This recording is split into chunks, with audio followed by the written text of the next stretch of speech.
Next એક સવાલ લઈ લો અને એ છે શ્રી ઠક્કરનો. આઈએક્સ અને બીએસસી આતિશભાઈ નિફ્ટી અને શું કરવું જોઈએ, કારણ કે આજે કેપિટલ માર્કેટ્સના કાઉન્ટર્સમાં સારો એવો આપણે ઘટાડો જોઈ રહ્યા છીએ. આઈએક્સ તમને કેવો લાગે, આ બંને કાઉન્ટર પર આપનો વ્યૂ?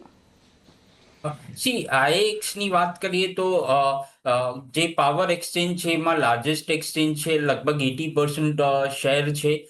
બટ વચ્ચે ગવર્મેન્ટ પોલિસી આવેલી કે જે પાવરનું જે ટ્રેડેડ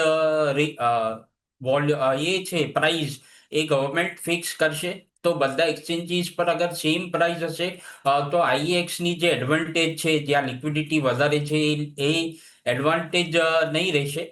તો અગર એવું કરે છે ગવર્મેન્ટ તો આઈએક્સ માટે ઘણું નેગેટિવ છે.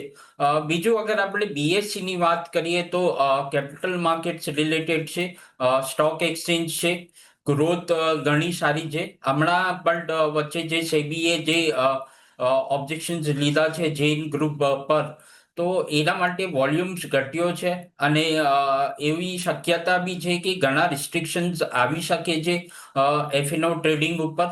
તો હમણાં કરેક્શન ફેઝમાં છે, બટ આઈ થિંક કે લોંગ ટર્મ બીએસસી ની સ્ટોરી ઇન્ટેક્ટ છે, વોલ્યુમ ગ્રોથ ફાસ્ટ છે, નવા સેગમેન્ટ્સ જે છે ફ્યુચર્સ એન્ડ ઓપ્શન્સના સેગમેન્ટમાં એ માર્કેટ શેર ગેઇન કરે છે. વેલ્યુએશન રીઝનેબલ છે, તો ડિક્લાઇન પર બીએસસી બાય કરી શકે છે.